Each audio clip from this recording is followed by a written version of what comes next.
people like me. You need people like me so you can point your f***ing fingers and say, that's the bad guy.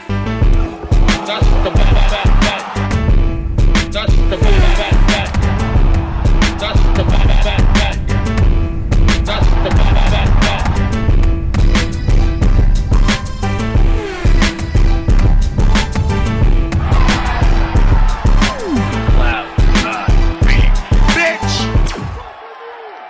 Welcome to the mother relay. We're covering today's top boxing news. Okay, we'll start with this. Very disgruntled Javante Davis took to his social media to refute the claim that he rejected an estimated $25 million to face Conor Benn via Eddie Hearn by showing what appear to be screenshots. The usual. Asking $25 million where? To which Conor Benn responded, clearly Javumpa Loompa doesn't know what upside means. Stick to fighting women. All talk and no smoke. To which Javante responded, I will beat the dog shit out of you. We all know this. I was just trying to be good for the sport and beat your ass in your own hometown. But the spoon-fed white boy keeps trying to cheat me out of my fucking money, bitch. It's important to note that it was Javante that got the ball rolling. He's the one who expressed an interest in facing Conor Benn after seeing Conor in there with Pete Dobson. In a word, he started it. And all Conor and Eddie did was respond to him. Now he's claiming that he's being lowballed, that Eddie Hearn lowballed him. Whatever. It's always something with this guy. It's always something. It's always some reason that something can't happen, whether it's a Lomachenko fight or a Coward. Tevin Farmer fight, a Devin Haney fight, a Shakur S. Stevenson fight, a Teofimo Lopez fight. It's always something. Always. For those who cannot see the forest through the trees, that fighting Conor Benn is bigger. It's much bigger than fighting Frank Martin. It's a transatlantic match that would bring in transatlantic attention, as Conor Benn is a name in the United Kingdom, Javante Davis is a name in the United States, and if you put them both in the same ring, it makes money. What do Javante Davis's fans like to say? That he's not a legacy fighter. He don't fight for belts. He don't fight for legacy. He fights for the bag. I don't agree with that because he willfully turns down bigger fights to stay in smaller ones. Smaller fights. The biggest fight of his career has to be the Ryan Garcia fight. That was a big fight. It's the only big fight he's ever been in. The rest of the time, he willfully ignores bigger fights with bigger names to fight smaller ones. Smaller fights with smaller names. I mean, Frank Martin. Safer choices. There are no surprises with Javante Davis. There are never surprises with him. You know exactly what he's going to do, and you know why. They say that he fights for the bag, that he's in it for the money and nothing else, but I don't agree with that because Conor Benn is a bigger money fight than this. Devin Haney is a bigger money fight than this. Look into the past. The fighters that he's fought in the past versus the fighters that he didn't fight. A Lomachenko fight would have been bigger than a Gamboa fight, a Leo Santa Cruz fight, An Isaac Cruz fight, a Rolly Romero fight. How do you make time for so many fucking nobodies? Francisco Fonseca, Hugo Ruiz. Yuriorkis Gamboa. How do you make time for these kind of fighters, these kind of guys? But you ain't had no time for a Lomachenko. How do you make time for a guy like Frank Martin when Devin Haney's running around? Conor Benn is running around. You're the one that said you wanted to fight Conor Benn. So when push comes to shove and the offers get made, you haul tail. You back out. Coward. And how did I know that Javante Davis's next fight would be with either Frank Martin or Rayo Valenzuela? It's going to be one of those two. How did I know that ahead of time? In spite of everything that was going on, all the talk about Devin and all the talk about Conor. How did I know it was all bullshit? He's not going to fight none of them. It's going to be Frank Martin or Rayo Valenzuela. It's going to be one of those two. How did I know? How? It's because Javante Davis, contrary to popular opinion, he don't fight for the biggest bag. He don't fight for the biggest money. No. He fights for the safest money. Makes the safest choices. The common denominator between Javante Davis and who he's fighting is it's the low-hanging fruit. It's always the low-hanging fruit. No deviations. The only reason he fought Ryan was because it was a unique opportunity to get the most rewards for the least risks, as Ryan wasn't the best lightweight or super lightweight in the world. Far from it. Wasn't the most talented of the young guys. He wasn't the most talented or the second or third most talented when guys like Devin Haney and Shakur Bellator and T.O. running around. I never expected Javante Davis to end up fighting any of those guys, or Conor Benn for that matter, because I told you, he don't fight for the biggest bag, look for the biggest money. He looks for the safest money, the safest guys. Makes the safest choices. So long as you understand that, you'll have a good idea about who he's going to end up fighting. Why? So when he takes to social media to refute the claim that he stood to make in the neighborhood of $25 million, it really is more of the same from him. How many years have you been seeing him do this? So is some reason why Javante Davis can't fight the fighters that people ask him to fight. And it's not because he's pursuing the biggest fights, as those are the biggest fights for the biggest money. No, you take the smaller fights because they're safer. Can't even say that he's taking a page out of his ex-mentor's playbook, Floyd Mayweather, because Floyd Mayweather fought the big names. He fought in the big fights for the big money. That's not what Javante does. That's not what he's going to do. Post whatever he wants on his ex account. Tell it however he wants to tell it. I never expected him to fight any of those people. I never expected him to fight Conor Benn for the simple fact that he's a chicken shit. He's always been a chicken shit. He's not gonna fight nothing. He's not gonna do nothing. He ain't gonna fight nobody. Coward. Fuck out of my face. Upstairs in super middleweight news, David Benavidez' talkative father is preaching patience around what is supposed to be a scared Canelo Alvarez. He's just mad that David is now going to 175 and he might get found out up there. He's mad, Sampson is mad. That's what this smear campaign is all about. Benavidez' father and trainer, Jose Benavidez Sr., is trying to remain patient throughout the entire process. David will fight anybody, said Benavidez Sr. Oh yeah? Then why did it take him 4 years to fight Caleb Plant? The thing is, will they fight him? Whoever steps in, we're ready. We want to give the fans great fights. Canelo is almost on his way out, so we must have to stay patient, keep working, and stay focused. Canelo doesn't want anything to do with David. Every time he comes up with excuses. He wants to fight Jaime Munguia and Jermall Charlo and says that David hasn't fought anybody. Those are just excuses. He and his team will do anything to stay away from David. Jose, via his own Instagram stories, is now claiming that Canelo Alvarez rejected $60 million to fight David. Samson Lukowicz said it was $55 million at first. Now, Jose Benavidez has added another $5 million to it, saying it was $60 million. Where Eddie Reynoso is outright refuting the claim. He's saying they didn't offer him anything. He's saying nobody offered him anything to fight David Benavidez. So it's a bona fide case of he said, she said. Who do you believe? Jose says Canelo doesn't want anything to do with David. Every time he comes up with excuses, he wants to fight Jaime Munguia and Jermall Charlo and says David hasn't fought anybody. Those are just excuses. He and his team will do anything to stay away from David. There is nothing we can do but just stay humble and focused, and our time will come. The Canelo era is turning into a circus, to be honest with you. The true 168-pound king, the face of boxing, trying to fight 160s and 154s and 147s. That's ridiculous. Canelo never said he wanted to fight anybody from 147. The fuck is he talking about? Fighting guys from 160? Hey, you were trying to fight a guy from 160, remember? Jermall Charlo. Before we got here, You were trying to fight a guy from 160. You did fight a guy from 160. You fought David Lemieux. remember? The fuck's he talking about? But Jose continued,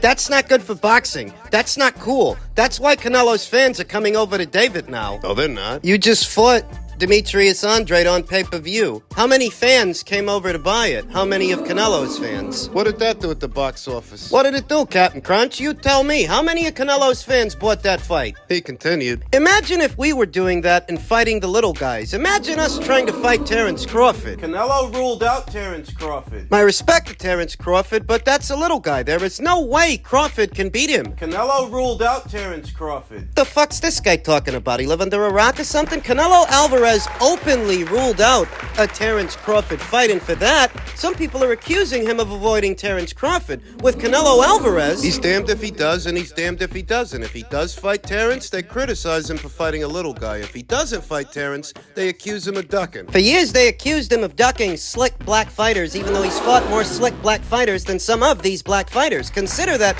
for years they accused him of ducking both the Charlo brothers. I'm just telling you what people are saying. What they have been saying. For years, people have accused Canelo Alvarez of avoiding slick black fighters, even though he fought unbeaten Austin Trout. He fought Erislandy Lara. In spite of that, he was accused of avoiding the Charlo brothers. So that when he goes to fight the both of them, These guys move the goalposts, the same people criticizing him. Isn't that what you wanted? Or did you realize in the Jermel Charlo fight, these guys aren't as slick as you thought, not as good as you thought. You've been hyping them up for years, but when push comes to shove and it's time to knuckle up, They're not on Canelo's level. so now you've gone from hyping up those guys to hyping up David Benavidez, the latest flavor of the month, the latest guy that Canelo is supposedly avoiding. Right? Alvarez talks a lot of shit about David, but that's the fight everyone wants to see. Why doesn't he want to fight the quote-unquote monster? At the end of the day, he's scared to face David. Where have I heard that before? I used to be a lot more critical of Canelo Alvarez in previous years. I used to think he was afraid of Golovkin until he fought him the first 2 times. And I used to think that he might be afraid of slick boxers, American boxers. Until he fought Daniel Jacobs, and I saw how he looked against Daniel Jacobs. Looked great. Was then I realized that Canelo Alvarez isn't perfect. He's not perfect. In truth, no boxer is. But he is ballsier than he's given credit for. Better than he's given credit for.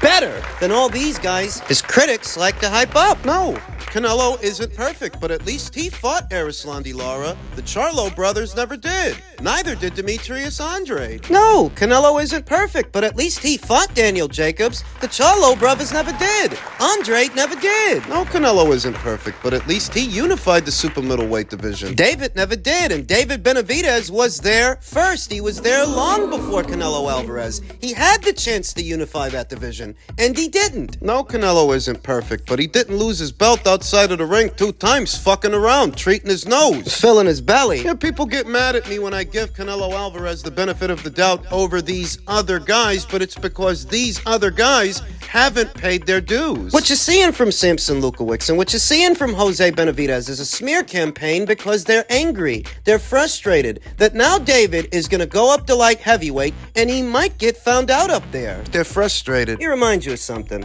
Before any of this stuff started up about 55 or 60 million or David moving up in weight, before any of that news broke, we already knew that David wasn't going to beat Canelo Alvarez's next fight. Not for May. Maybe in September, but not in May. We already knew that. Now this news breaks that he's going up to 175 and Samson and Jose want to start talking about offers. 55, 60 million. Why? They don't want David Benavidez to move up in weight. They don't want him to go to 175. They would prefer that he stay there. Then why is he going up? Because he's already been there too long. Because in all likelihood, the weight is getting that much more difficult to make. He doesn't want to have to make it for anybody else. He doesn't want to have to make it anymore unless it's for Canelo. And therein lies a dilemma. Canelo Alvarez is not on your time. No. Canelo Alvarez is not on your time. No. The WBC's time. No. You're on his, whether you like it or not. And if you ain't next, then you ain't next. Son of a bitch! That's why they're angry. They're blaming Canelo for that. That the fight isn't happening when they want it to happen. That it's not happening on their time. Back! Well, that's what happens when you base your entire career on one guy, just one fight. That's what happens. You leave yourself at the mercy of that guy. Back! Tough titty, bitch. Going up to 175, fighting Gvozdyk. Hey, you're not doing anything that Canelo Alvarez didn't already do 2 times, except when he did it, he was fighting champions. It's about time you got your big ass up there. See a good fight. So, Coach, Alexander Gvozdyk, he's also managed by Eddie Reynoso. So when you made that fight, you're talking to Eddie, correct? Reynoso. To be honest right now, I didn't even know he was managed by Eddie. How the fuck did he not know he was managed by Eddie? You just made a fight with this guy. You're the manager. How did he not know? The last time I know him, I know who he is. We spar him in the future. I had no idea that he was with Eddie Reynoso. And you're David's manager. That says a lot. So that's kind of funny now because at the end of the day, maybe that's why they throw him in there. I don't even know now. Yeah, now But who did you make the deal with? Because if you didn't talk to Eddie, who'd you talk to for Gvozdyk? Because that's his fighter. I talked to Sansom. So the same Samson Lukowicz that's gone on the attack and is running a smear campaign against Eddie Reynoso and his fighter just made a fight with Eddie Reynoso? And he didn't tell you. He's the one, and Luis de Cubas and them, those are the ones that made everything happen. I mean, it's already done. And they didn't think it's important at all to tell you that this is another one of Eddie Reynoso's fighters. They left that detail out while making this fight. I didn't talk to the fighter. I talked to the promoter. I talked to Luis de Cubas. I talked to Sansom. They're the ones. Now, this is the first time I hear that he's managed by Eddie Reynoso. That accent is a lack of communication between Samson Lukowicz, the promoter, and Jose Benavidez, the manager, quote-unquote manager. Yeah, really, so. coach, he's been on Canelo undercards the last 2 fights. He trains with him. That's their guy. Yeah, I didn't even, like I said, this is the first time I hear that he's his manager. I mean, that gets more interesting. Shit, you know. All I see is a bunch of guys who can't seem to get their stories straight. That's all I see. I think sometimes between all the narratives and the politics and the propaganda, boxing fans forget how to enjoy boxing. They can because they get so caught up in the narratives. David Benavidez versus Alexander Gvozdyk is a fight, irrespective of the Canelo Alvarez stuff. It's the kind of fight that I've always wanted to see David in, because more often than not, David Benavidez goes into a fight with a size advantage. He's had his fill of pillow-fisted movers at 168, most of which he's bigger than, noticeably bigger than. Bigger than Durrell, bigger than Plant, bigger than Andre, certainly bigger than Andre. Those two guys look like they were in two different weight classes. He has that advantage in practically every fight he's had at 168, but at 175... You're not so big?